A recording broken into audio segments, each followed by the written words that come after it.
Dear children, now let us go through the Unit 5, Harmony of Life. The unit Harmony of Life deals with the concept of wellness. Wellness is a state of having complete physical, social, and mental health, which leads you to happiness. You might have heard the proverb, if health is lost, everything is lost. The unit contains a short story, a poem, and an essay. The short story Gooseberries by Anton Chekhov reflects on what true happiness is. The poem To Sleep by William Wordsworth tells how important it is to have sound sleep in order to remain mentally and physically fit. They say Going Out for Walk by Max Beerbohm challenges the notion that walking is a productive mental exercise physically if one is accompanied by a talkative companion. അപ്പോൾ unit 5 harmony of life എന്ന് പറഞ്ഞാൽ ജീവിതത്തിൻ്റെ ഒരു താളം, ജീവിതത്തിന് ഒരു ഐക്യം അല്ലെങ്കിൽ ജീവിതത്തിന് ഹാപ്പിനെസ് അതൊക്കെ കിട്ടണമെന്നുണ്ടെങ്കിൽ എന്ത് വേണം? ഗുഡ് ഹെൽത്ത് വേണം അല്ലേ, നല്ല ആരോഗ്യം വേണം.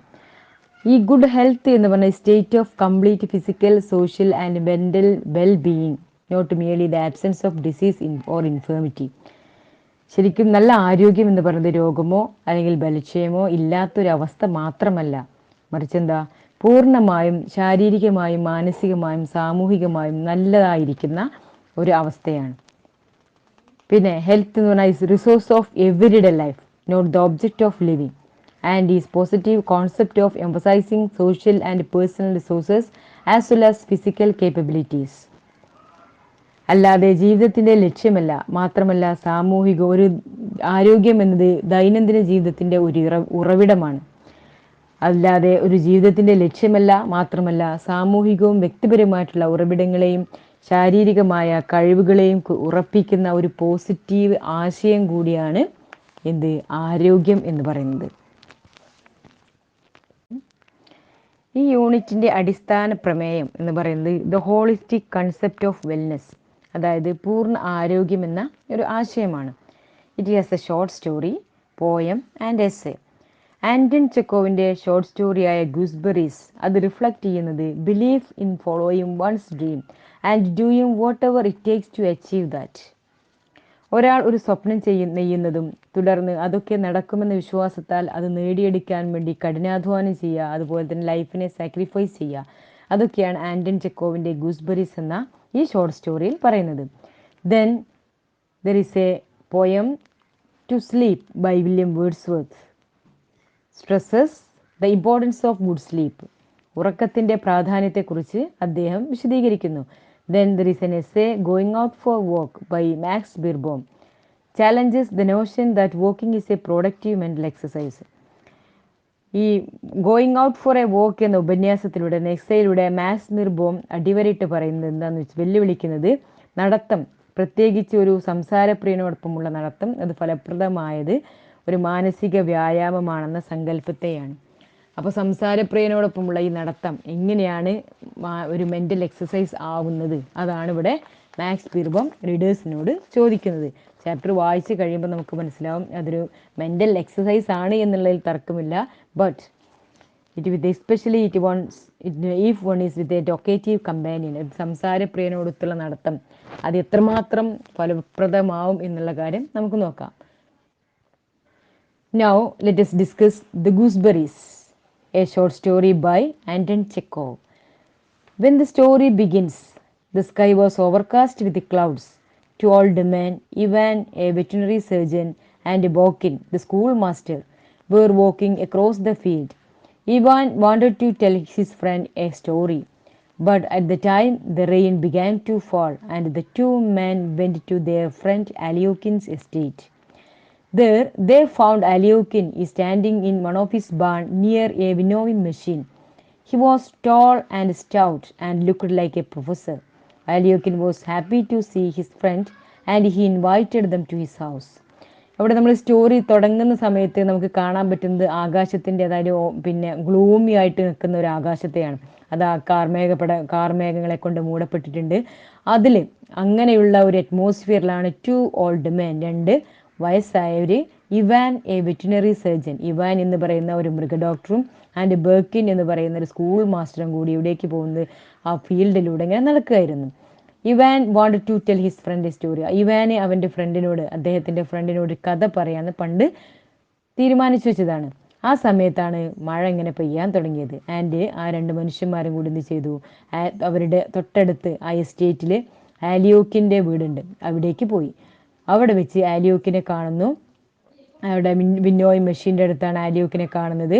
അദ്ദേഹത്തിൻ്റെ പ്രത്യേകത, ആലിയോക്കിൻ എന്ന് പറഞ്ഞാൽ നല്ല ടോളാണ്, നല്ല തടിച്ച് ഉയരമുള്ള നല്ല പൊക്കത്തിലുള്ള ഒരു പ്രൊഫസറെ പോലെ തോന്നിക്കുന്ന ഒരു മനുഷ്യൻ. അദ്ദേഹം ഇവരെ കണ്ടപ്പോൾ തന്നെ എന്ത് ചെയ്തു, അവരെ വേഗം വെൽക്കം ചെയ്യാണ്. പിന്നെ അദ്ദേഹത്തിൻ്റെ പ്രത്യേകത, അദ്ദേഹം ഒരു കർഷകനാണ് എന്നുള്ളതാണ്. കൂടാതെ കംപ്ലീറ്റ് ഫുൾ ടൈം ഇതിലാണ് അദ്ദേഹത്തിൻ്റെ ഫാമിങ്ങിലാണ്, അദ്ദേഹത്തിൻ്റെ കൃഷി സ്ഥലത്താണ്, ഹാർഡ് വർക്ക് ചെയ്തുകൊണ്ടാണ്. അദ്ദേഹത്തിന് കുളിക്കാൻ പോലും ടൈമില്ലാത്ത രീതിയിൽ അദ്ദേഹം കഠിനാധ്വാനിയാണെന്നാണ് പറയുന്നത്. At the house, Ivan and Birkin were received by a chambermaid named Pelagia. The maid gave them towels and some soap, and all the three took bath in bathing shed. When the men returned to the house, the girl served them tea. Ivan told the story once he wanted to tell. It was the story of his brother Nicole. In their childhood days, they spent their days running wild in the country. After their father's death, their life became more difficult. Their father's estate was all to pay debts. Though Nicole had good jobs, he was not satisfied with job. His ambition was to own a country estate. He then became fearfully avaricious and married rich widow, not because he loved, but to raise the amount needed for buying estate. After the death of the widow, Nicole purchased an estate where he planted 20 gooseberry bushes. സ്റ്റോറിയുടെ just ഒരു summary. Ivan and Birken ആലിയോക്കിൻ്റെ വീട്ടിലേക്ക് എത്തുന്നു. അവരെ നല്ല സ്വീകരിച്ചൊക്കെ ഇരുത്തുകയാണ് ചെയ്യുന്നത്. അദ്ദേഹം അങ്ങനെ ഹോസ്പിറ്റാലിറ്റിയൊക്കെ ഇഷ്ടപ്പെടുന്നൊരു വ്യക്തിയാണ്. അതുപോലെ തന്നെ അവർക്ക് ചേഞ്ച് ചെയ്യാനുള്ള ഡ്രസ്സൊക്കെ കൊടുത്ത് അവർ 3 പേരും കൊണ്ട് ബാത്തിങ് ഷെഡിലേക്ക് പോവുകയാണ്. അന്നേരം ആലിയോക്കിൻ പറയുന്നുണ്ട് അദ്ദേഹത്തിന് he has not enough time to bath എന്നൊക്കെ പറയുന്നുണ്ട്. കാരണം കുളിക്കാനുള്ള ടൈം അദ്ദേഹത്തിന് കിട്ടാറില്ല എന്നൊക്കെ പറയുന്നുണ്ട്. അത്രയ്ക്ക് ഹാർഡ് വർക്കിംഗ് ആണ് അദ്ദേഹം. തിരിച്ച് വന്ന് ഇവാന് told the story once he wanted to tell. കാരണം അദ്ദേഹത്തിൻ്റെ ബ്രദറിൻ്റെ ഒരു സ്റ്റോറി പറയാൻ ആഗ്രഹിക്കുകയാണ്. നേരത്തെ തീരുമാനിച്ചു വെച്ചതാണ്. ആ സ്റ്റോറിയിൽ അദ്ദേഹം പറയുന്നുണ്ട്, അവർ രണ്ടുപേരും, ഇവാനും അതുപോലെ തന്നെ അദ്ദേഹത്തിൻ്റെ ബ്രദർ നിക്കോളയും കുട്ടിക്കാലത്ത് അവരുടെ കുട്ടിക്കാലം ചെലവഴിച്ചിരുന്നത് നാട്ടിന് പുറത്തായിരുന്നു. അവരുടെ അച്ഛൻ ഒരു പട്ടാളക്കാരനാണെങ്കിൽ കൂടി ഒരു ഫാമറുടെ മക്കളായിട്ടാണ് അദ്ദേഹവും അതുപോലെ തന്നെ നിക്കോളയും വളർന്നത്. കൂടാതെ അദ്ദേഹത്തിൻ്റെ ഫാദർ മരിക്കുന്ന സമയത്ത് ഒരുപാട് കടം ഉണ്ടായിരുന്നു. അപ്പോൾ എസ്റ്റേറ്റ് കടത്തിനായിട്ട് വിൽക്കേണ്ടി വന്നു. നിക്കോളയ്ക്ക് ഒരു നല്ലൊരു ജോബ് ഉണ്ടെങ്കിലും അദ്ദേഹം ആ ജോബിൽ താല്പര്യനായിരുന്നില്ല. അതുകൊണ്ട് തന്നെ അദ്ദേഹത്തിൻ്റെ ഏറ്റവും നല്ല ആഗ്രഹമാണ് ടു ഓൺ കൺട്രി എസ്റ്റേറ്റ്. നാട്ടിന് പുറത്ത് സ്വന്തമായിട്ട് കുറച്ച് എസ്റ്റേറ്റ് വാങ്ങിക്കണം, എന്നിട്ട് അതിൽ കുറച്ച് ഗൂസ്ബെറീസ് തണ്ടണം. ആ ഗൂസ്ബെറീസ് എന്നാൽ നെല്ലിമരം കേട്ടോ. ഫെയർഫുള്ളി അവാരിഷ്, അതിനു വേണ്ടി അദ്ദേഹം ഒരുപാട് ത്യാഗം ചെയ്യുന്നതാണ് ഈ സ്റ്റോറിയിൽ പറയുന്നത്. കാരണം ആ ഒരു ഗൂസ്ബെറി വാങ്ങുന്നതിന് വേണ്ടി അദ്ദേഹത്തിൻ്റെ ജീവിതം തന്നെ ത്യജിക്കുകയാണ്. വളരെ പിശുക്കനായിട്ട് പിന്നീട് ജീവിക്കുകയാണ്. ആ പിശുക്ക് കണ്ടിട്ട് ഇവാൻ അദ്ദേഹത്തെ സഹായിക്കുന്നുണ്ടെങ്കിലും ആ സഹായം ചെയ്യുന്ന സാമ്പത്തികമായിട്ട് കിട്ടുന്ന പൈസ പോലും അദ്ദേഹം ബാങ്കിൽ ഡെപ്പോസിറ്റ് ഇടാണ്. അതിനുവേണ്ടി അദ്ദേഹം ഒരു ഓൾഡ് വിഡോവ്ഡ്, അതായത് വയസ്സായ വൃദ്ധയായ ഒരു വിധവയായ സ്ത്രീയെ, വിരൂപയായ ഒരു സ്ത്രീയെ കല്യാണം കഴിക്കുക വരെ ചെയ്തു. എന്നിട്ട് അതും പൈസയ്ക്ക് വേണ്ടി മാത്രം. അവർ കുറച്ച് കാശൊക്കെ ഉള്ള ടീമായിരുന്നു.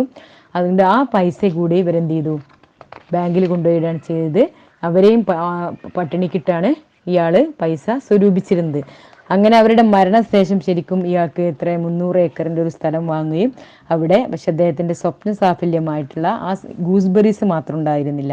അതുകൊണ്ട് അദ്ദേഹം 20 ഗൂസ്ബെറി ബുഷ് അവിടെ പ്ലാൻ ചെയ്യുകയും ചെയ്തു. അങ്ങനെ once Ivan paid a visit to brother's estate. He was no longer the poor tired official but a real land owner. He had become a gluttonous, idle and self-satisfied. He gave gallons of vodka to the peasants on holiday. Nikolai gave some test meal for his brother. He served fresh gooseberries after the meal. For Ivan, they tasted sour and unripe, but Nikolai ate them, commenting that they were delicious. Ivan feels guilt that he too has been content with his life without realizing that behind such a ideal satisfaction there exists the poverty and suffering of the poor. The story ends with Ivan's request to Aliokin to do good things in life. Birkin and Aliokin found the story uninteresting. They would have become happier if the story was about elegant people and lovely women. അങ്ങനെ ഒരിക്കൽ Ivan നിക്കോളയുടെ വീട് സന്ദർശിക്കുകയുണ്ടായി. ആ സമയത്താണ് അദ്ദേഹത്തെ വലിയൊരു land ഓണറെ പോലെ കാണാനിടയായത്. അദ്ദേഹത്തിൻ്റെ ആഗ്രഹം, ഡ്രീം മുഴുവനും സാധൂകരിച്ച ഒരു നല്ലൊരു റിയൽ ലാൻഡ് ഓണർ, അതുപോലെ തന്നെ ഒരു ടയേർഡ് ആയിട്ടുള്ള ഒരു ഒഫീഷ്യൽ ഉദ്യോഗാർത്ഥിയെ പോലെയൊക്കെ അദ്ദേഹത്തിന് കാണാൻ സാധിച്ചു. കൂടാതെ അദ്ദേഹം അവിടെ ചെയ്യുന്ന ഒരു താങ്ക്സ് ഗിവിങ് സെറമണി എന്താണെന്ന് വെച്ചാൽ കാസ്റ്റർ ഓയിലും സോഡ ഇവിടുത്തെ കർഷകർക്കൊക്കെ ട്രീറ്റ്മെൻ്റ് ആയിട്ടുള്ള ഡിസീസിനൊക്കെ ട്രീറ്റ്മെൻ്റ് ആയിട്ട് കൊടുക്കുന്നത്. കൂടാതെ അദ്ദേഹത്തിൻ്റെ ബർത്ത്ഡേക്ക് എല്ലാ പെസൻസിനും ഹാഫ് ബക്കറ്റ് ഓഫ് വോഡ്ക അദ്ദേഹം കൊടുക്കും, അര ബക്കറ്റ് വോഡ്ക അദ്ദേഹം നൽകുമായിരുന്നു. അതൊക്കെ ഒരു നല്ല ഗുഡ് വർക്കായിട്ടാണ് നിക്കോളയ്ക്ക് തോന്നിയത്. പക്ഷേ ഇതൊക്കെ കണ്ടപ്പോൾ ഇവാനെ ആകെ സങ്കടമാണ് തോന്നുന്നത്, കുറ്റബോധമാണ് തോന്നുന്നത്. കാരണം അദ്ദേഹം ആദ്യമായിട്ടാണ് ജീവിതത്തിൽ ഇങ്ങനെ ഒരാളെ കാണുന്നത്. കാരണം തൻ്റെ ആഗ്രഹങ്ങൾ മുഴുവനും ഫുൾഫിൽ ചെയ്ത ഒരു വ്യക്തി. അദ്ദേഹം എത്രമാത്രം ജീവിതത്തിൽ സന്തോഷമാണോ അത് കണ്ടിട്ട് ഇവാന് കുറ്റബോധം തോന്നുകയാണ്. അവസാനം ഇവാന് ആലിയോക്കിനോട് പറയാണ്, ചെറുപ്പത്ത്, അതായത് നല്ല കാലത്ത് നല്ല പ്രവർത്തികൾ എന്തെങ്കിലും ചെയ്ത് കഴിഞ്ഞാൽ നമുക്കതുണ്ടാവും. കാരണം എപ്പോഴും വെൽത്തി ആയിരിക്കുന്ന സമയത്തും യങ് ആയിരിക്കുന്ന സമയത്തും നല്ലത് മാത്രം ചെയ്യുകയാണെങ്കിൽ വി വിൽ ബി ഹാപ്പി, നമ്മളെപ്പോഴും സന്തോഷവാനായിരിക്കും എന്നാണ് പറയുന്നത്. അങ്ങനെ ഈ സ്റ്റോറി അവസാനിപ്പിച്ച് കഴിഞ്ഞപ്പോൾ ഈ ആലിയോക്കിനും ബേക്കിനും സ്റ്റോറി അത്രയ്ക്ക് ഇഷ്ടപ്പെട്ടിട്ടുണ്ടായിരുന്നില്ല. കാരണം അവർ വിചാരിച്ച് ഏതെങ്കിലും എലിജൻറ്റ് വുമൺ പീപ്പിളിൻ്റെയോ അതല്ലെങ്കിൽ ലവ്ലി വിമൻ്റെ സ്റ്റോറി ആയിരിക്കും പറയാൻ പോകുന്നത്. ഇപ്പോൾ ശരിക്കും ഒരു miserable official who eight gooseberries, നെല്ലിക്ക തിന്നുന്ന ഒരു മിസറബിൾ ഒരു ദുരിതം അനുഭവിച്ചിട്ടുള്ള ഒരു കഷ്ടപ്പാട് അനുഭവിച്ചിട്ടുള്ള ഒരു ഓഫീസറുടെ കഥയാണ് ഇവിടെ പറയുന്നത്. അതുകൊണ്ട് ആ കഥ ഒരിക്കലും ഇവർക്ക് ഇഷ്ടമായില്ല. ഇപ്പം നിക്കോളയ്ക്ക് ആ ഗൂസ്ബെറീസ് അത്രയ്ക്ക് ഡെലീഷ്യസ് ആയിരുന്നു. പക്ഷേ ഇവാനോ ആ ഗൂസ്ബെറി ഭയങ്കര പുളിപ്പും ചവർപ്പുമായിരുന്നു. എന്തായിരിക്കാം അതിന് കാരണം? നിക്കോളയുടെ ആഗ്രഹമാണ്. ഒരുപാട് കഷ്ടപ്പെട്ടാണ് നിക്കോള അവസാനം ആ ഗൂസ്ബെറീസ് വെച്ചുണ്ടാക്കി. കൂടാതെ അത് 20 ഗൂസ്ബെറി ബുഷൊക്കെ ഉണ്ടാക്കി അതിന്മേൽ സ്വന്തം ഗൂസ്ബെറി ഇങ്ങനെ തിന്നുമ്പോൾ അതിന് പ്രത്യേക ഒരു ടേസ്റ്റാണ് അല്ലേ? അപ്പോൾ ഇവിടെ ഒരുപാട് കഠിനാധ്വാനം ചെയ്ത് കഴിഞ്ഞാൽ അതിന് കിട്ടുന്ന ഫലത്തിന് പ്രത്യേക റിസൾട്ടായിരിക്കും, ഇത്രയൊക്കെ സ്വീറ്റ് ആയിരിക്കും. അതാണ് ഉദ്ദേശിക്കുന്നത്. Okay, the theme of the story, അതിൻ്റെ thematic content of the story, that the gooseberry is closely related to its story within a story structure. ഈ സ്റ്റോറിയുടെ ഒരു പ്രത്യേക ഘടന എന്ന് പറയുന്നത് കഥയ്ക്കുള്ളിലെ കഥ എന്നുള്ളതാണ്. Story within a story. For example, Anton Chekhov wrote the story. In that story Ivan narrated, അല്ലേ? ആന്റൺ ചെക്കോവിൻ്റെ സ്റ്റോറിയിൽ നറേറ്റർ ആരാണ്? ഇവാനാണ് കഥ പറയുന്നത്. അപ്പൊ അതുകൊണ്ട് തന്നെ ഈ story tries to define what happiness is. ശരിക്കും എന്താണ് ഹാപ്പിനെസ് എന്നുള്ളത് വ്യക്തമാക്കി തരികയാണ് ചെയ്യുന്നത്. Happiness means different for a different persons. കാരണം അത് വ്യക്തിക്ക് അധിഷ്ഠിതമാണ്. ഓരോ വ്യക്തിക്കും ഓരോരോ രീതിക്കാണ് ഹാപ്പിനെസ് ഉണ്ടാവുന്നത്. Because for Ivan happiness means enjoying the beautiful life. ഇവിടെ ഇവാൻ എന്ന് പറഞ്ഞത് അദ്ദേഹത്തിന്റെ happiness enjoying the beauty of ലൈഫാണ്. ചെറുപ്പത്തിൽ തന്നെ എന്ത് ചെയ്യണം? ജീവിതം ആസ്വദിച്ച് അങ്ങനെ ജീവിക്കണം. പക്ഷെ നിക്കോളയ്ക്കാണെങ്കിലോ happiness means become the owner of estate. But ആലിയോക്കിനാണ് happiness means sheer hard work. ആലിയോക്കിന് ഹാർഡ് വർക്ക് ചെയ്യലാണ് അദ്ദേഹത്തിന്റെ ഹാപ്പിനെസ്. പക്ഷേ നിക്കോളയ്ക്കാണെങ്കിലോ the owner of an estate, അദ്ദേഹം ഒരു വലിയൊരു എസ്റ്റേറ്റിന്റെ ഓണർ ആവണം. കൂടാതെ അദ്ദേഹത്തിന് കുറച്ച് ഗൂസ്ബെറി ബുഷസ് ഉണ്ടാക്കണം, എന്നിട്ട് അതിന് നെല്ലിക്ക കഴിക്കണം. അതൊക്കെയായിരുന്നു അദ്ദേഹത്തിന്റെ സ്വപ്നവും അദ്ദേഹത്തിന്റെ ആഗ്രഹങ്ങളും. ഇവിടെ ഗൂസ്ബെറി പ്രസന്റ് ചെയ്യുന്നത് a clash between illusion and റിയാലിറ്റിയാണ്.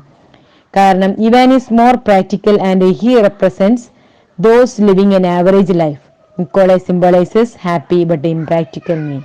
കാരണം നിക്കോളയുടെ ലൈഫ് സിംബലൈസ് ചെയ്യുന്നത് ഹാപ്പി ആയിരിക്കാം, പക്ഷെ അത് ഇംപ്രാക്ടിക്കൽ ആണ്. കാരണം വളരെ പിശുക്കത്തരം കാണിച്ചുകൊണ്ട് അദ്ദേഹം ഒരുപാട് കഷ്ടപ്പെട്ടിട്ടാണ് ജീവിക്കുന്നത്. എന്നിട്ട് അവസാന കാലഘട്ടത്തിൽ അദ്ദേഹത്തിന് 40 years ഒക്കെ കഴിഞ്ഞതിന് ശേഷമാണ് അദ്ദേഹം സന്തോഷത്തോടു കൂടിയുള്ള ഒരു ജീവിതം ആരംഭിക്കുന്നതും ഒറ്റയ്ക്കാണ് അദ്ദേഹം ജീവിച്ച് തീർക്കുന്നതും. ഇവിടെ ഇവാൻ ഒട്ടും യോജിക്കുന്നില്ല നിക്കോളയുടെ പെരുമാറ്റത്തോടും അതുപോലെ തന്നെ നിക്കോളയുടെ ആറ്റിറ്റ്യൂഡിനോടും. അദ്ദേഹം ചോദിക്കുന്ന how much land does a man need. സാധാരണ ഒരു പ്രയോഗം ഉണ്ടല്ലോ, എന്താണ്? മനുഷ്യന് 6 അടി മണ്ണേ ആവശ്യമുള്ളൂ എന്നത്. അത് സാധാരണ കേൾക്കുന്ന ഒരു വാമൊഴിയാണ്. പക്ഷെ അത് ആവശ്യമുള്ളത് മനുഷ്യനല്ല, ശവത്തിനാണെന്നാണ് ആര് പറയുന്നത്? ഇവാന് പറയുന്നത്. അതുകൊണ്ട് തന്നെ ഇവാന് ശരിക്കും നിക്കോളെ ഒരു not a man to leave the town struggle and swim life, കാരണം നഗരം വിട്ടു പോവുക, എന്നിട്ട് ജീവിതത്തോട് മല്ലിട്ട് ജീവിക്കുക, ഒരു ഫാമിനുള്ള അടച്ചു പൂട്ടിയിടുക എന്നൊക്കെ പറയുന്നത് ശരിക്കും ഇവാനെ സംബന്ധിച്ചിടത്തോളം ഒരു ലൈഫല്ല, പകരം എന്താണ്, ഒരു ഈഗോയിസമാണ്, അതല്ലെങ്കിൽ ഒരു അഹങ്കാരമാണ്, ഒരു ലേസിനെസ് ആണ് എന്നൊക്കെ പറയുന്നത്. അപ്പോൾ ശരിക്കും ഇവാന് തികച്ചും അട്ടേളി എതിരാണ്, അതായത് ഇതിന് ഡിഫറെൻ്റ് ഒപ്പീനിയൻ ആരോട്? നിക്കോളയോട്. അപ്പം നിക്കോളയുടെ ലൈഫ് ഈ രീതിക്കാണ് പോകുന്നത്. പക്ഷെ അവസാനമായപ്പോഴേക്കും he feels guilty of not helping the poor. അദ്ദേഹം പാവപ്പെട്ടവരെ സഹായിച്ചില്ലല്ലോ, അദ്ദേഹത്തിനൊന്നും ചെയ്യാൻ സാധിച്ചില്ലല്ലോ എന്നുള്ള ആ ഒരു കാര്യത്തിൽ അദ്ദേഹത്തിന് കുറ്റബോധം തോന്നുകയാണ്. അതുകൊണ്ട് തന്നെ we see him a changed man towards the end of the story. സ്റ്റോറിയുടെ അവസാനത്തിൽ നമ്മൾ കാണുന്നത് ഇവാൻ ഒരു പുതിയ മനുഷ്യനായിട്ടാണ്. അദ്ദേഹം ദൈവത്തോട് പ്രാർത്ഥിക്കുന്നുണ്ട്, to forgive him as he's a wicked sinner. കഴിഞ്ഞ കാലങ്ങളിൽ അദ്ദേഹം ഒരു പാപിയായിരുന്നു, അതുകൊണ്ട് തന്നെ അതിനൊക്കെ പുറത്തു തരാൻ വേണ്ടിയിട്ട് അദ്ദേഹം ദൈവത്തോട് പ്രാർത്ഥിക്കുകയാണ് ചെയ്യുന്നത്. അദ്ദേഹം നിക്കോളയുടെ ലൈഫിൽ നിന്ന് പഠിച്ച പാഠമാണ്. കാരണം കിട്ടുന്നതനുസരിച്ച് നല്ല കാര്യങ്ങൾ ചെയ്യണം, കൂടാതെ പാവപ്പെട്ടവരെ സഹായിക്കുകയും വേണം, എന്നാലേ ലൈഫ് ആവുള്ളൂ എന്ന് പറയുന്നുണ്ട്. ഈ ആൻറ്റൺ ചെക്കോവിൻ്റെ ഗൂസ്ബെറീസ് എന്ന് പറയുന്ന സ്റ്റോറി എന്ന് ചോദിക്കാൻ ചാൻസ് ഉള്ളത് ക്യാരക്ടർ സ്കെച്ചാണ്. ഇവാൻ്റെ ക്യാരക്ടർ സ്കെച്ച്, ആലിയോക്കിൻ്റെ ക്യാരക്ടർ സ്കെച്ച്, രണ്ടും കമ്പയർ ചെയ്ത് ചോദിക്കാം. അതല്ലെങ്കിൽ റിവ്യൂ ഓഫ് ദി സ്റ്റോറിയുടെ റിവ്യൂ ചോദിക്കാം. പിന്നെ ആലിയോക്കിൻ്റെ ക്യാരക്ടർ സ്കെച്ച് ചിലപ്പം 2 or 3 മാർക്കിന് ചോദിക്കാം. പിന്നെ ഇതിനകത്ത് ചോദിക്കുന്ന റിപ്പോർട്ട് സ്പീച്ചിലുള്ള ഫ്രെയിം ക്വസ്റ്റ്യൻസ് ആണ്, അതായത് WH ക്വസ്റ്റ്യൻസ് ഫ്രെയിം ചെയ്യാൻ, കൂടാതെ റിപ്പോർട്ടർ സ്പീച്ചാണ്. അതൊക്കെ നിങ്ങൾ ചെറിയ ക്ലാസ്സിൽ പഠിച്ചിട്ടുണ്ടാകും. റിപ്പോർട്ട് സ്പീച്ച് എങ്ങനെ ഉണ്ടാക്കണം എന്നുള്ളത് നമ്മൾ 2ാമത്തെ യൂണിറ്റിൽ ഓൾറെഡി പഠിച്ചതാണ്. ദെൻ ഫ്രെയിം ക്വസ്റ്റ്യൻസ് ആണ്, അതായത് ക്വസ്റ്റ്യൻ വേർഡ്സ്, WH ക്വസ്റ്റ്യൻസ് എങ്ങനെ ഉണ്ടാക്കേണ്ടത് എന്നുള്ള ആ ഒരു സംഭവം. ഫ്രെയിം ക്വസ്റ്റ്യൻസ് ഉണ്ടാക്കേണ്ടത്, അതായത് WH ക്വസ്റ്റ്യൻസ് ഉണ്ടാക്കേണ്ടത് ആ സ്ട്രക്ചർ മാത്രം പഠിച്ചു കഴിഞ്ഞാൽ നമുക്ക് ക്വസ്റ്റ്യൻസ് ഉണ്ടാക്കാൻ സാധിക്കും. കാരണം ആദ്യം ക്വസ്റ്റ്യൻ വേർഡ്, പിന്നീട് ഓക്സിലറി വേർബ്, പിന്നെയാണ് അതിൻ്റെ നൗണ് വെക്കേണ്ടത്. ആ ഒരു സ്ട്രക്ചർ മാത്രം നോക്കിയാൽ നിങ്ങൾക്ക് ഈ ക്വസ്റ്റ്യൻസ് ഫ്രെയിം ചെയ്യാൻ വളരെ ഈസിയാണ്. Dear children, now let us study a poem in this unit. To Sleep is a beautiful poem by William Wordsworth. Who is William Wordsworth? William Wordsworth is a major English romantic poet and possessed a deep love for nature, a theme reflected in many of his poems. He considered nature to be his friend, philosopher and guide. അപ്പോൾ ഒരു കാൽപ്പനിക കവിയാണ് William Wordsworth. അദ്ദേഹം എഴുതിയിരിക്കുന്ന പോയമാണ് to sleep എന്നുള്ളത്. William Words poem to sleep tells us the importance of having sound sleep in our life. നമ്മുടെ നിത്യജീവിതത്തിൽ സ്ലീപ്പിങ്ങിൻ്റെ ഇമ്പോർട്ടൻസിനെ കുറിച്ച്, ഉറക്കത്തിൻ്റെ പ്രാധാന്യത്തെക്കുറിച്ചാണ് ഈ പോയത്തിൽ പറയുന്നത്. The poem is very confident that sleep will help us to remain mentally and physically fit. കാരണം അത് നമുക്ക് ഉറപ്പാണ്. കാരണം സ്ലീപ്പ് എന്ന് പറഞ്ഞാൽ it helps us to remain mentally and physically fit. He wants sleep to visit him and bless him. Sleeping, ഉറക്കം എന്ന് പറയുന്നത് ആരോഗ്യത്തിന്, മനസ്സിൻ്റെയും ശരീരത്തിൻ്റെയും ആരോഗ്യത്തിന് അത്യാവശ്യമാണ്. ലൈക്ക് ഫുഡ്, അല്ലേ? ഫുഡ് പോലെ തന്നെ അത്യാവശ്യമായിട്ടുള്ളൊരു സംഭവമാണ് സ്ലീപ്പ് എന്ന് പറഞ്ഞത്. നെസസറി ടു സ്ലീപ്പ് 8 hours ആണ്. 8 hours സ്ലീപ്പ് ഈസ് നെസസറി അതാണ് പറഞ്ഞത്. അതുകൊണ്ട് he wants sleep to visit him and bless him. In this poem the poet wants to sleep visit him. കാരണം ഉറക്കം ഒന്ന് അദ്ദേഹത്തെ സന്ദർശിക്കണം, അതുപോലെ തന്നെ ഉറക്കം അദ്ദേഹത്തെ അനുഗ്രഹിക്കണം എന്നൊക്കെ പറയാണ്. ഈ പോയത്തിൻ്റെ പ്രത്യേകത, the poem is a sonnet of 40 lines. കാണാൻ പറ്റുന്ന 14 ലൈനോട് കൂടിയ ഒരു പോയമാണിത്. That is sonnet with a strict pattern of rhyme and rhythm. കറക്റ്റായിട്ടുള്ള റൈമിംഗ് വേർഡ്സ് ഉണ്ട്, റിതമോട് കൂടിയിട്ടുള്ള ഒരു പോയമാണ്. He begins the poem by describing a peaceful pastoral scene. അപ്പോൾ in this poem the poet could not sleep for 3 days. 3 ദിവസത്തോളമായി പോയിറ്റിന് മര്യാദക്ക് ഉറങ്ങാൻ പറ്റിയിട്ടില്ല. അതുകൊണ്ട് തന്നെ ഈ the first stanza the poet thinks about nature. He begins the poem by describing peaceful pastoral scene. പ്രകൃതി രമണീയമായ ഒരുപാട് സീനറിയോട് കൂടിയാണ് പോയം സ്റ്റാർട്ട് ചെയ്യുന്നത്. He gives a list of things in nature. എന്തൊക്കെയാണ് അദ്ദേഹം നേച്ചറിൽ നിന്നും ലിസ്റ്റ് ഇട്ടിരിക്കുന്നത്? നേച്ചറിൽ നിന്നും കുറച്ച് കാര്യങ്ങൾ അദ്ദേഹം നിരയിട്ട് പറയുന്നുണ്ട്. The flock of sheep set the mood off the poem. ആദ്യം തന്നെ പറയുന്നത് ഫ്ലോക്ക് ഓഫ് ഷീപ്പാണ് അദ്ദേഹത്തിൻ്റെ മനസ്സിലേക്ക് വരുന്ന പിക്ചർ. ആട്ടിൻ കൂട്ടങ്ങളെ, ചെമ്മരിയാടിൻ്റെ കൂട്ടങ്ങളെ. This really creates a cheerful and jolly mood. അത് അദ്ദേഹത്തിൻ്റെ മനസ്സിനെ ഹാപ്പി ആക്കുന്നുണ്ട്. All the other images created by the poet in the beginnings are the images of calmness. പിന്നീട് അദ്ദേഹം പറയുന്നത് ഒരുപാട് sound of rain, bees, murmuring of bees, fall of rivers, wind, seas, അതുപോലെ തന്നെ smooth field, white sheets of water and pure sky. ഇതൊക്കെ അദ്ദേഹത്തിൻ്റെ മനസ്സിന് ചിയർഫുള്ളും അതുപോലെ തന്നെ കാംനെസ്സും ആണ് കൊടുക്കുന്നത്. കാരണം ഇമേജസ് ഓഫ് കാംനെസ് ആണ്, ശാന്തതയുടെ ഇമേജസ് ആണ് ഇത്രയും പറഞ്ഞത്.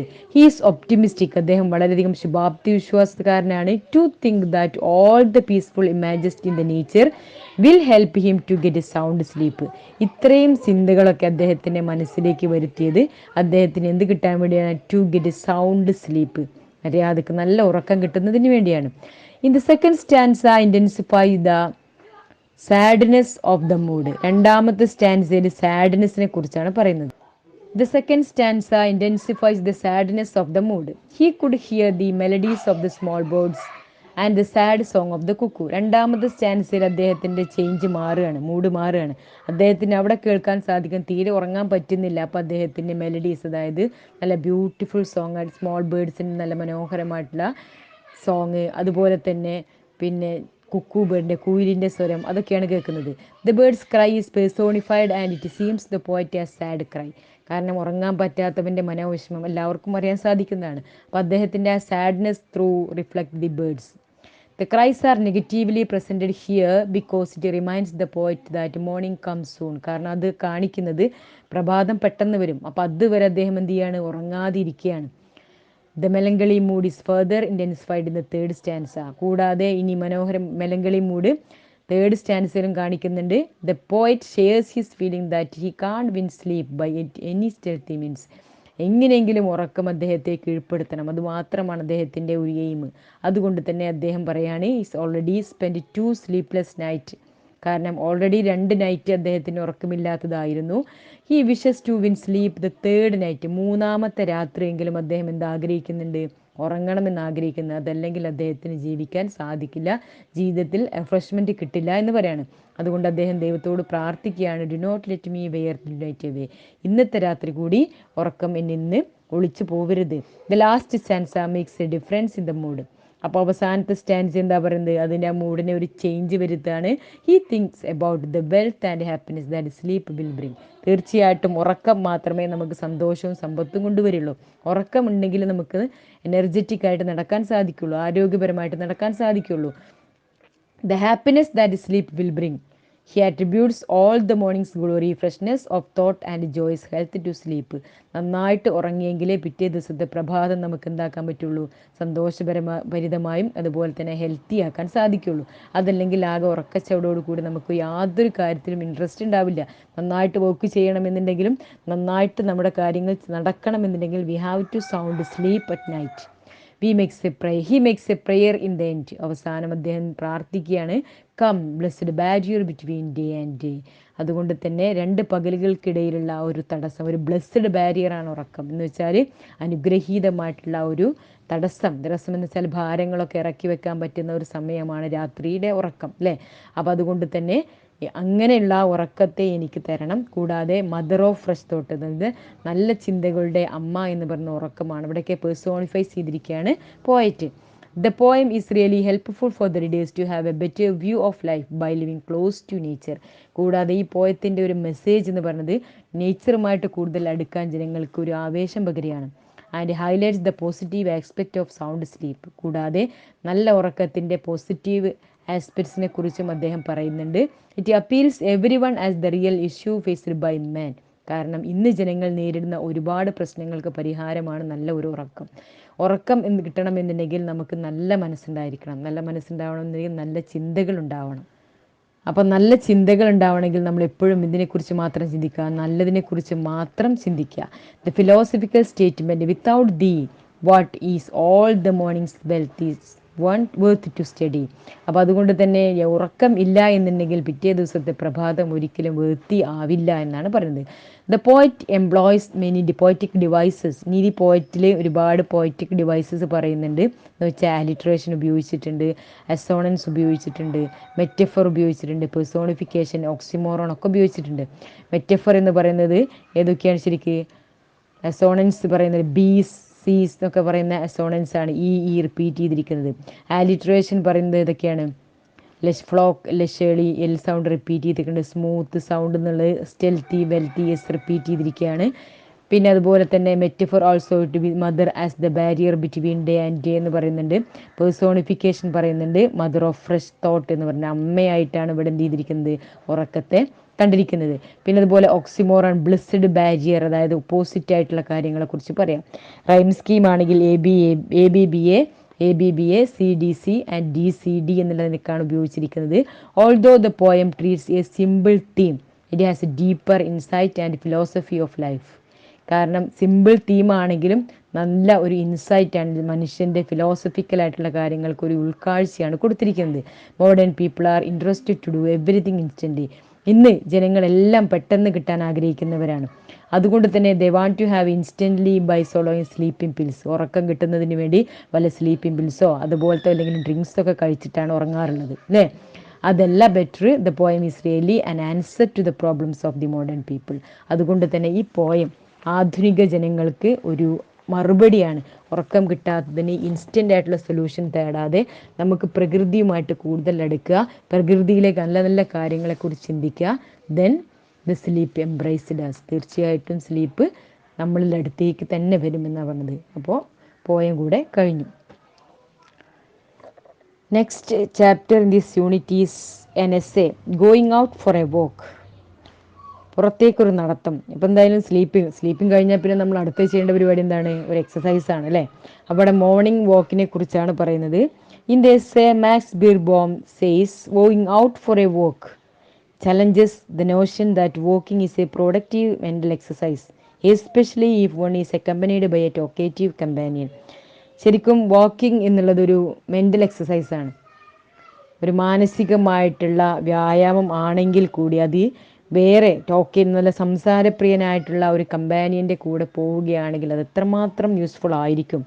ബീർബോം begins his essay with statement that he has never gone out for a walk. അപ്പോൾ അദ്ദേഹം ആ എസ്സേ സ്റ്റാർട്ട് ചെയ്യുന്നത് അദ്ദേഹത്തിൻ്റെ ജീവിതത്തിൽ ഒരിക്കലും എന്തിനു പോയിട്ടില്ല, നടക്കാൻ പോയിട്ടില്ല എന്നാണ്.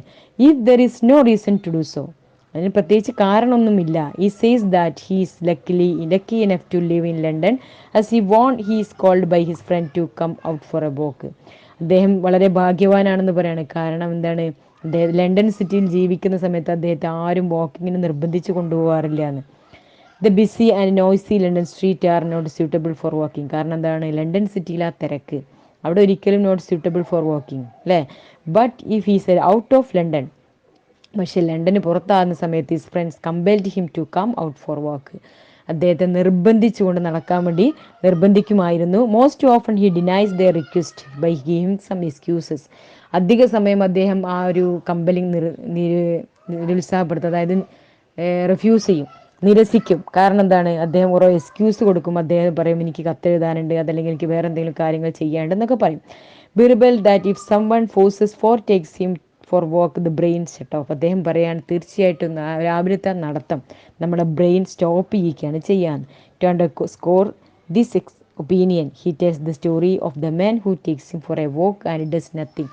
അപ്പോൾ അതിന് തെളിവായിട്ട് അദ്ദേഹം ഒരു കഥ പറയാണ്. കാരണം രാവിലത്തെ നടത്തം എങ്ങനെയാണ് ഒരാളുടെ ബ്രെയിൻ അതായത് ബുദ്ധി വളർച്ച ഇല്ലാതാക്കുന്നത്, അല്ലെങ്കിൽ ബ്രെയിൻ വർക്ക് ചെയ്യുന്നത് നിർത്തലാക്കുന്നത്. അപ്പോൾ അതിനൊരു കാരണമാണ് അദ്ദേഹം പറയുന്നത്. ആ കാരണം ശരിക്കും നമുക്ക് ന്യായീകരിക്കാൻ പറ്റുന്നതാണ്. Nothing but read every sign board. നമ്മൾ നടക്കാൻ പോകുമ്പോൾ ഒരു ടോക്കേറ്റീവ് ഫ്രണ്ടിൻ്റെ കൂടെയാണ് നമ്മൾ നടക്കാൻ പോകുന്നത് സങ്കല്പിക്കുക. അതായത് നല്ല സംസാരപ്രിയനായിട്ടുള്ള, ഇനി അതുമല്ല ഒരു ഫ്രണ്ടിൻ്റെ കൂടെ നടക്കാൻ പോവുകയാണെങ്കിൽ തീർച്ചയായിട്ടും അദ്ദേഹം എന്ത് ചെയ്യും? നടത്തത്തിൻ്റെ ഇടയിൽ സംസാരിക്കും. ആ സംസാരിക്കുന്നത് ഒരിക്കലും ഈ നടത്തത്തിന് എഫക്റ്റീവ് ആവില്ല. കൂടാതെ സംസാരിക്കാൻ ഇയാൾ നിന്ന് കൊടുക്കുന്നില്ല എന്നുണ്ടെങ്കിൽ അദ്ദേഹം കാണുന്ന സൈൻ ബോർഡുകളൊക്കെ ഇങ്ങനെ വായിച്ചു, അതായത് റോഡരികിൽ കാണുന്ന ബോർഡുകൾ ഉണ്ടാവും, ആ ബോർഡ് മുഴുവനും വായിച്ച് ഇയാൾക്ക് കേൾപ്പിച്ചു കൊടുക്കും. കൂടാതെ അദ്ദേഹത്തിന് പ്രോപ്പറായിട്ട് ചിന്തിക്കാൻ അപ്പോൾ സാധിക്കുമോ? ഇല്ല. അനാവശ്യമായിട്ട് ഇയാൾ വായിക്കുന്ന കാര്യങ്ങൾ മാത്രമാണ് അപ്പോൾ ഇയാളുടെ മനസ്സിലേക്ക് കടന്നു വരിക. കൂടാതെ അദ്ദേഹം പാസ് ചെയ്യുന്ന ആരൊക്കെയാണോ അവരെക്കുറിച്ചുള്ള റൂമേഴ്സോ അല്ലെങ്കിൽ അവരെക്കുറിച്ചുള്ള കാര്യങ്ങളായിരിക്കും പിന്നീട് കമ്പാനിയനോട് പറയുന്നുണ്ടാവുക. അവിടെയും അദ്ദേഹത്തിന് പ്രോപ്പറായിട്ട് ചിന്തിക്കാൻ സാധിക്കില്ല. ഇയാളുടെ ടോക്കിങ്ങിൽ മാത്രമായിരിക്കും മറ്റേ ശ്രദ്ധ. അപ്പോൾ ഈ conversation stoop down to meaningless chatter. ശരിക്കും അദ്ദേഹത്തിൻ്റെ ആ കോൺവെർസേഷൻ ഒരു മീനിങ്ലെസ് ചാറ്ററാണ്, ആവശ്യമില്ലാത്തൊരു സംഭവമാണ്. അതവിടെ പറയേണ്ടതില്ല. Beerbohm remembers that only when his walking companion is back in his house he begins to think logically. പിന്നീട് ആ നടത്തൊക്കെ ഒഴിവാക്കിയതിന് ശേഷം വീട്ടിലേക്ക് തിരിച്ചു വന്നതിന് ശേഷം ഒറ്റയ്ക്കൊരു റൂമിലോ അതല്ലെങ്കിൽ എവിടെയെങ്കിലും ഇരിക്കുമ്പോൾ മാത്രമാണ് അദ്ദേഹത്തിന് ഇതുപോലെ പ്രോപ്പറായിട്ട് അത് ലോജിക്കലായിട്ട് ചിന്തിക്കാൻ സാധിക്കുകയുള്ളൂ. അതുവരെ അദ്ദേഹത്തിൻ്റെ ബ്രെയിനിനെ അഴിച്ചു വിട്ടിരിക്കുകയാണ്. എന്തോ ഒരു അൺകോൺഷ്യസ് ആയിട്ടുള്ള അതല്ലെങ്കിൽ ഏതോ ഒരു ലെവലിൽ അങ്ങനെ brain ഒഴുകിക്കൊണ്ടിരിക്കുകയായിരിക്കാം. At the end of his essay, however, Beerbohm admits that he was on a walk when he got the idea for his essay on walking. അദ്ദേഹം സമ്മതിക്കുന്നുണ്ട്, കാരണം ഈ നടത്തത്തെക്കുറിച്ചുള്ള ഒരു എസ്സേ അദ്ദേഹത്തിന് എഴുതാൻ കിട്ടിയത് ഇതുപോലൊരു വാക്കിങ്ങിലാണ്. അദ്ദേഹത്തിൻ്റെ ആവുന്നൊരു അനുഭവത്തെക്കുറിച്ചാണ് അദ്ദേഹം എഴുതുന്നത്. He says that he has nothing against walking for exercise. പക്ഷെ അദ്ദേഹം എക്സസൈസ് ചെയ്യുക എന്നുള്ള കാര്യത്തിൽ വാക്കിങ്ങിൻ്റെ കാര്യത്തിൽ അദ്ദേഹം എതിരല്ല. കാരണം വാക്കിംഗ് ഫോർ വാക്കിംഗ് സേക്ക് എന്ന് പറയാം, നടക്കുന്നതിന് വേണ്ടിയുള്ളൊരു നടത്തമുണ്ട്. ഡോക്ടേഴ്സ് പ്രിസ്ക്രൈബ് ചെയ്ത് കൊടുത്തിട്ടോ അതല്ലെങ്കിൽ വേറെ ആരുടെയും ഡോസ് പ്രകാരം നടക്കുന്ന ആൾക്കാരുണ്ട്. അതിനൊരിക്കലും അദ്ദേഹം എതിരല്ല. A long as it is done in moderation, but he will continue his dislike for those people who walk just to walk. പക്ഷേ ഇതുപോലുള്ള ഏതെങ്കിലും ആഭാസനം, അതായത് വാക്കിങ്ങിൻ്റെ ആ ഒരു മറ്റുള്ളവരെ കാണിക്കാൻ വേണ്ടിയിട്ട് അതല്ലെങ്കിൽ വെറുതെ ഒരു നടക്കുക എന്നുള്ള പേരിന് വേണ്ടി മാത്രം നടക്കുന്ന ആൾക്കാരുടെ കൂടെ നടക്കാൻ അദ്ദേഹം ഒട്ടും താല്പര്യനല്ല. അദ്ദേഹം ഇനി നടക്കുകയില്ല എന്നാണ് പറഞ്ഞത്. കാരണം അദ്ദേഹത്തിന് അങ്ങനെ ഒരു പ്രത്യേക ലക്ഷ്യമില്ല, വഴിയിൽ ആരെങ്കിലും കാണാനുണ്ട് എന്നുള്ളതോ അതല്ലെങ്കിൽ അയാളെ ആർക്കെങ്കിലും കാണണം എന്നുള്ളതോ ആയിട്ടുള്ള പ്രത്യേക എയിമൊന്നും അദ്ദേഹത്തിനില്ല. അതുകൊണ്ട് തന്നെ അദ്ദേഹം പിന്നീട് ഒരിക്കലും നടക്കാൻ പോയിട്ടില്ല എന്നാണ് പറഞ്ഞത്. പിന്നെ ഈ വാക്കിങ്ങിൻ്റെ ബെനിഫിറ്റിനെ കുറിച്ച് നമുക്ക് ചിലപ്പം ചോദിക്കാം. ഇവിടെ എക്സാമിന് ചോദിക്കുന്ന ക്വസ്റ്റ്യൻസ് എക്സസൈസിനെ കുറിച്ചാണ്, അതുപോലെ ഹെൽത്തി ടിപ്സിനെ കുറിച്ചായിരിക്കും. ആരോഗ്യപരമായിട്ടുള്ള ഒരുപാട് കാര്യങ്ങൾ നമുക്കിന്ന് ചെയ്യേണ്ടതുണ്ട്. ഫോർ എക്സാമ്പിൾ ഹയർ സെക്കൻഡറി സ്കൂളിൽ PT അനുവദിച്ചു കൊടുക്കുക, അതിൻ്റെ ആവശ്യകതയെക്കുറിച്ച്. PT എന്ന് പറയുമല്ലോ ഫിസിക്കൽ എഡ്യൂക്കേഷൻ ട്രെയിനിങ്, അത് അനുവദിച്ചു കൊടുക്കുന്നതിൻ്റെ ആവശ്യകതയെക്കുറിച്ച്, അതുപോലെ തന്നെ ഡെയിലി എക്സസൈസ് ചെയ്യുന്നതിൻ്റെ ആവശ്യകതയെക്കുറിച്ചൊക്കെ ചോദിക്കാം. പിന്നെ ഗ്രാമർ പാർട്ടിൽ ചോദിക്കുന്നത് would prefer and would rather ആണ്. വുഡ് പ്രിഫർ എന്നെടുക്കുമ്പോൾ നമ്മുടെ പ്രിഫറൻസ് കൊടുക്കാൻ വേണ്ടി നമ്മൾ ഉപയോഗിക്കുന്ന രണ്ട് വാക്കുകളാണ് would rather and would prefer. ഉദാഹരണത്തിന് I would rather go to Delhi, ഡൽഹിയിലേക്ക് പോകാനാണ് എനിക്ക് ആഗ്രഹം എന്ന് പറയാം. നേരെ മറിച്ച് പ്രിഫർ ആണ് ഉപയോഗിക്കുന്നതെങ്കിൽ എങ്ങനെ പറയാം, I would prefer to go to Delhi. കാരണം അവിടെ പ്രിഫറിൻ്റെ കൂടെ നമ്മൾ ടു ഉപയോഗിക്കണം, റാദറിൻ്റെ കൂടെ നമ്മൾ എന്ത് ഉപയോഗിക്കേണ്ട ആവശ്യമില്ല, ടു ഉപയോഗിക്കേണ്ട ആവശ്യമില്ല. ഓക്കെ, ഈ വുഡ് റാദർ നമ്മൾ ഉപയോഗിക്കുന്ന സമയത്ത് when the person himself expresses a preferences on something referring to the present or future, അതായത് നമ്മുടെ എന്തെങ്കിലും പ്രയോറിറ്റി, എന്തെങ്കിലും നമ്മുടെ പ്രിഫറൻസ് എക്സ്പ്രസ് ചെയ്യാൻ വേണ്ടിയിട്ടാണ് നമ്മൾ വുഡ് റാദർ ഉപയോഗിക്കുക. അപ്പോൾ ഉദാഹരണത്തിന് അതിൻ്റെ കൂടെ പാസ്റ്റിലെയോ പ്രസൻറ്റിലെയോ ഫ്യൂച്ചറിലെയോ കേട്ടോ, ഇന്നും അതല്ലെങ്കിൽ ഇനി വരാൻ പോകുന്ന കാര്യത്തെക്കുറിച്ച് പറയണം. അപ്പോൾ അതിൻ്റെ ബേസ് ഫോമാണ് അപ്പോൾ വെക്കേണ്ടത്. അപ്പോൾ I would rather stay at home than go out right now. പുറത്ത് പോകുന്നതിനേക്കാൾ എനിക്കിപ്പോൾ ഇഷ്ടം വീട്ടിൽ നിൽക്കുന്നതാണ്. അപ്പോൾ ഐ വുഡ് റാദർ വെച്ചത് കഴിഞ്ഞിട്ട് പിന്നെ ഉപയോഗിക്കുന്നത് സ്റ്റേ ആണ്. സ്റ്റേ എന്ന് പറഞ്ഞാൽ പ്രസൻറ്റ് ടെൻസ്. ഇനി പാസ്റ്റിലെ കാര്യം പറയുകയാണെങ്കിൽ വുഡ് റാദറിൻ്റെ കൂടെ ഏതാ ഉപയോഗിക്കുക, സ്റ്റേയ്ഡ് ആണ് ഉപയോഗിക്കേണ്ടത്. അപ്പോൾ I would rather have stayed at home than gone out last night. അപ്പോൾ എന്തായാലും പുറത്തേക്ക് പോകുന്നതിനേക്കാൾ എനിക്കിഷ്ടം ഇവിടെ നിൽക്കുന്നതായിരുന്നു എന്നാണ് പറഞ്ഞത്. ഇനി expresses A preference on something, വേറെ വല്ലവരുടെയും ആഗ്രഹങ്ങൾ നമ്മൾ അവരോട് പറയുന്നത് നിനക്ക് അത് ചെയ്യുന്നതാണ് നല്ലത് ഇതിനേക്കാൾ എന്നൊക്കെ പറയില്ലേ. അപ്പോൾ അതിന് നമ്മൾ ഉപയോഗിക്കുന്നത് സബ്ജക്റ്റിൻ്റെ കൂടെ വുഡ് റാദർ ഉപയോഗിക്കുക, എന്നിട്ട് ആരോടാണോ പറയുന്നത് അയാളുടെ പേര് അവിടെ കൊടുക്കുക. I would rather you gave up smoking. അപ്പോൾ അവിടെ V2 ഫോമാണ് ഉപയോഗിക്കേണ്ടത്, പാസ്റ്റ് ടെൻസ് ആണ് ഉപയോഗിക്കേണ്ടത്. I would rather you gave up smoking ഉപേക്ഷിക്കുന്നതാണ് നിനക്ക് നല്ലത്. ഇനി റെഫറിങ് ടു ദ പാസ്റ്റിലാണത് പറയുന്നതെങ്കിൽ വുഡ് റാദറിൻ്റെ കൂടെ സബ്ജക്റ്റും അയാൾ ആരോടാണോ പറയുന്നത് അയാളെ കൂട്ടുക, എന്നിട്ട് പാസ്റ്റ് പെർഫെക്റ്റിലാണ് ആക്കേണ്ടത്. I would rather you had not laid to me about your school mark yesterday. അപ്പോൾ ഹാഡ് ലേഡ് മീ ഇങ്ങനെ കാണിച്ചു തന്നില്ലായിരുന്നുവെങ്കിൽ നുണ പറയേണ്ടിയിരുന്നില്ല നിൻ്റെ സ്കൂൾ മാർക്കിനെ കുറിച്ച് എന്നൊക്കെ പറയാണ് അവനോട്. അപ്പോൾ ഇനി ഇത്രയാണ് വുഡ് റാദറിനെ കുറിച്ച് പറയേണ്ടത്. വുഡ് റാദർ നമ്മുടെ പ്രിഫറൻസ് പാസ്റ്റിലോ പറയുകയാണെങ്കിൽ അത് പാസ്റ്റ് ടെൻസിൽ ഉപയോഗിക്കുക, പ്രസൻറ്റിലോ ഫ്യൂച്ചറിലോ പറയുകയാണെന്നുണ്ടെങ്കിൽ നമ്മളത് V1 ഫോമിലാണ് ഉപയോഗിക്കേണ്ടത്. അത് ശ്രദ്ധിച്ചാൽ മതി. മറ്റുള്ളവരുടെ റെഫറൻസിൽ പറയുകയാണെന്നുണ്ടെങ്കിൽ പ്രസൻറ്റിലെ കാര്യം പറയുകയാണെങ്കിൽ അത് V2 ഫോമിൽ ഉപയോഗിക്കുക, പാസ്റ്റിലെ കാര്യം പറയുകയാണെങ്കിൽ പാസ്റ്റ് പെർഫെക്റ്റിൽ ഉപയോഗിക്കുക. ഇനി വുഡ് പ്രിഫർ നമ്മൾ വയ്ക്കുമ്പം എങ്ങനെയാണ്? പ്രിഫറിൻ്റെ കൂടെ നമ്മൾ ഉപയോഗിക്കേണ്ട സംഭവമാണ് ടു. അത് expresses a preference on something referent to the present or future. ആ പ്രസൻറ്റിലും ഫ്യൂച്ചറിലും വെക്കുകയാണെന്നുണ്ടെങ്കിൽ പറയാം I would prefer to watch T V rather than do shopping. അപ്പോൾ ഷോപ്പിങ്ങിന് പോകുന്നതിനേക്കാൾ എനിക്കിഷ്ടം എന്താണ്? ടി വി വാച്ച് ചെയ്യലാണ്. I would prefer to watch T V എന്നാണ് പറയാം. ഇനി അത് പാസ്റ്റിലേക്ക് പറയുകയാണെന്നുണ്ടെങ്കിൽ സബ്ജക്റ്റിൻ്റെ കൂടെ വുഡ് പ്രിഫർ ഉപയോഗിക്കുക. ഹാവ് പ്ലസ് പാസ്റ്റ് പാർട്ടിസിപ്പിൾ ഫോമാണ് ഉപയോഗിക്കേണ്ടത്. അതായത് I would prefer to have been born somewhere else. എവിടെയെങ്കിലും ജനിച്ചാൽ മതിയായിരുന്നു എന്നൊക്കെ പറയില്ലേ, എന്തെങ്കിലുമൊക്കെ ചെയ്താൽ മതിയായിരുന്നു എന്ന് പറയുന്നതിന് ഹാവ് ബീൻ, അതായത് present past participle form of the വെർബാണ് ഉപയോഗിക്കേണ്ടത്. Had been born somewhere else കേട്ടോ. പിന്നെ when the person expresses a preference someone എൽസിന്, വേറൊരാളുടെ പറ്റി പറയുകയാണെന്നുണ്ടെങ്കിൽ സബ്ജക്റ്റ് വുഡ് പ്രിഫറിൻ്റെ കൂടെ ഒബ്ജക്റ്റ് പ്ലസ് അതും അങ്ങനെ തന്നെയാണ് ഉപയോഗിക്കുക. I would prefer my son. ഇപ്പോൾ മൈ സണ്ണിനോടാണ് പറയുന്നത്, അല്ലെങ്കിൽ യു ആണെങ്കിൽ യു അറിയാം to live with me rather than to live abroad. വിദേശത്തേക്ക് പോകുന്നതിനേക്കാൾ നല്ലത് ഇവിടെ ജീവിക്കലാണെന്ന് പറയാണ്. ഇനി അത് റെഫറിങ് ടു പാസ്റ്റിനെ പറ്റി പറയുകയാണെന്നുണ്ടെങ്കിലോ I would prefer your daughter to have accepted my apology rather than ignored me last night എന്ന് പറയാം. അപ്പോൾ അത് രണ്ടും ഏകദേശം ഒരേ റൂൾ തന്നെയാണ് ഉപയോഗിക്കുക. പക്ഷെ ടു വരുമ്പോൾ നമ്മൾ V1, അതായത് പ്രസൻറ്റ് ടെൻസേ ഉപയോഗിക്കാൻ പാടുള്ളൂ. ഈ വുഡ് പ്രിഫറിൻ്റെയും വുഡ് റാദറിൻ്റെയും ഡീറ്റെയിൽഡ് ആയിട്ട് നമ്മൾ ടെക്സ്റ്റ് ബുക്കിൽ പേജ് നമ്പർ 155 കൊടുത്തിട്ടുണ്ട്. അപ്പോൾ നോക്കിയാൽ പെട്ടെന്ന് മനസ്സിലാക്കാൻ പറ്റും.